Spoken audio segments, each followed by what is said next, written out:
Hey guys, this is Nathan Masters with Brick System Brothers, and I wanted to do a video today about set number 7133, and this set title is Bounty Hunter Pursuit. This was released in 2002 in the Star Wars line from Episode 2, and yeah, I just wanted to make a video because to me this set seems somewhat underappreciated and underrated in a lot of aspects. So I'm going to kind of look at each speeder, the minifigures, and the set as a whole, and just go through some of the things that not a lot of people know about this set, and some of the reasons it's one of my favorite sets of all time. Alright, so let's look at these minifigs. We've got Obi-Wan Kenobi, Anakin Skywalker, and Zam Wesell, the legendary bounty hunter employed by Jango Fett. So I'm going to start off with Zam here. Just because I think this figure was really ahead of its time for 2002. We've got some really detailed torso and leg printing and head printing as well. And then we've got our good old reverse head with the Claudite print on there from the kind of the reveal right before the saber dart took effect. So, I mean, I think this minifigure, even outside of the set, is really one of the top minifigures of the line from any era, but really shines bright in 2002 in the Star Wars line. In this set, a blaster rifle is included, like the one used to shoot the little delivery drone that Obi-Wan was hanging onto. And they've used a Rock Raiders helmet here, and then just some standard goggles for some of the gear on top there. But yeah, again, just really nice prints. And then this sand purple color is a great touch as well. You don't see that a lot.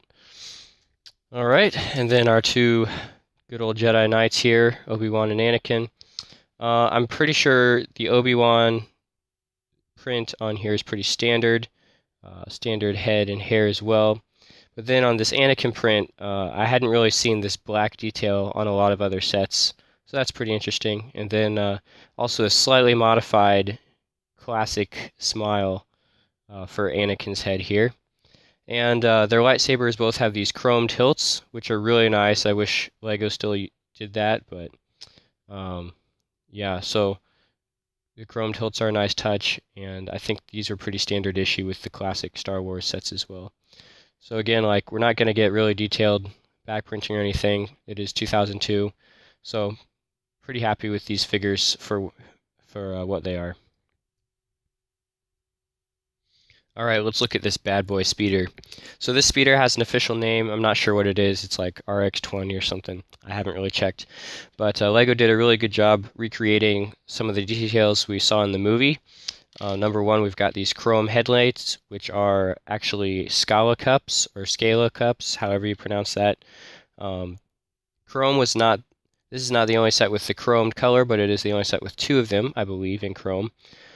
These cups, the only other sets that these were in were the Scala sets again, with kind of the bigger figures and somewhat different theme from this era. So they kind of crossed over there. Other than that, we've got the controls here for Anakin, and Anakin does fit nicely right here behind the controls. They don't really move up and down or anything, and you can't really grab them, but I mean, he sits on there pretty nice, and you get a general feel for how the speeder is driven. Up on the front, we've got these detailed engine prints, and there's even some printing on the tiles on the intakes there, so that's really nice as well. Swing it around to the back, and we've got some exhaust detail, this neon orange venting, and then there's actually a little hatch that opens up here as well. It isn't quite wide enough for a lightsaber, but if you disassembled the lightsabers, they could fit in there. So maybe that's what that was for. Other than that, we've got some nice orange, kind of darker orange details for our fins on the side, this light green coloring, some prints on the yellow here. Not a lot of detail on the bottom, but again, the color scheme true to the movie. Design of the build pretty true to the movie as well, and these headrests line up just perfectly with the seated minifigure in there. So, I mean, when you get Obi-Wan and Anakin sitting in here, cruising through the skies of Coruscant, it's just like the real thing. Yeah, beautiful. And finally, we get to the other speeder, this sleek airspeeder piloted by Zam Wessel in the movie. And what we have here is a generally green color scheme with some light and dark, and then some orange highlights tucked in there as well.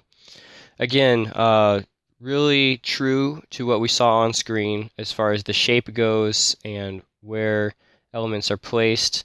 I think these headlights aren't quite right because the one in the movie had them back here and they were kind of lighter and bigger, but with the pieces that Lego had at the time, I think they did a fairly well job with that. We have our cockpit here with some orange and green prints to match the movie decor, and then kind of a small area for Zam. Doesn't quite sit all the way down in here, but I think it works well enough, and we've got some small controls there as well. So this speeder actually has some other pretty interesting features to cover here. And you may notice that there's a couple extra things going on in the back. We've got, like some Technic here, and these aren't really quite lining up with anything. These transclear angles, and so yeah, what's that all about? Well, it turns out, if you remember in the movie, Zam actually crashes the speeder on like a parking deck, and runs into a wall, and these get all crumpled up and busted. So what the set designers did for this set is they actually incorporated a feature where you can kind of crash this, not breaking the set all the way, but in such a way that it's easily removed and easy to put back on. So that's really interesting. We have this kind of slider that goes back, and that actually just locks into that pin right there, and then this kind of sits on a rail. So what you get is a system that, when sitting in place, it's pretty sturdy, pretty robust, but then all you have to do to disengage it is just slide these back, and boom, they fall off. You can reenact the movie scene where it slides along and crashes into the wall, and these pop off. And relatively easy to assemble and disassemble. And I had no idea that this was even part of the set until I actually bought this and built it myself and found these details built in. And yeah, just really surprised by the depth that went into this set for 2002. All around, really great quality, great building. It was fun to build.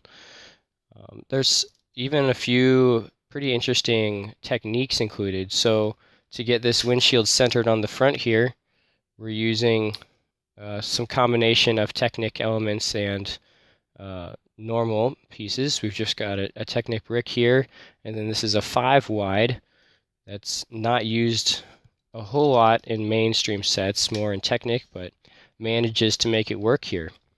So yeah, stuff like that I think really just elevates this set to the next level for me as far as what a Lego set is and what it does. It's not just a model, it's dynamic, and especially when going off of source material, it's important to copy that as well and stay true to that. And I think they really excelled in all categories with this set for the Bounty Hunter Pursuit. So to wrap things up here, I just wanted to highlight one more thing, which is the long-term investment value of this set, which is actually doing really well. Secondhand right now on eBay, average price is anywhere around $60, $50, even the instruction book by itself often going for $20. And even the Zam Wessel minifigure alone, $10, $15, $20. So I've kind of looked around on eBay, Bricklink, and you could get at least 40, depending on the condition. Are all the pieces still there? Especially pieces like these silver cups. If you're missing one of those are going to be harder to replace, so that's going to take the value down. But a complete set, definitely worth $40 in my opinion, if not more.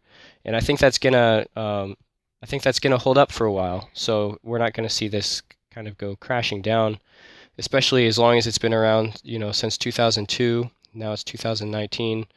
I think this is going to hold its place in the books for quite a while. Just quality of the set, value, minifigures, details, a lot of things are coming together, and that's kind of what makes this one of my all-time favorite Lego sets.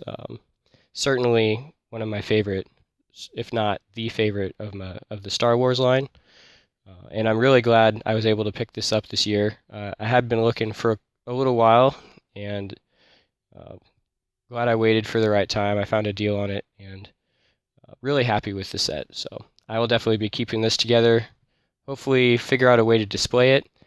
I was looking for some cases on Wicked Brick, and they don't really have anything for older sets. They do a lot of the new stuff, so I might just have to make something myself. We'll see.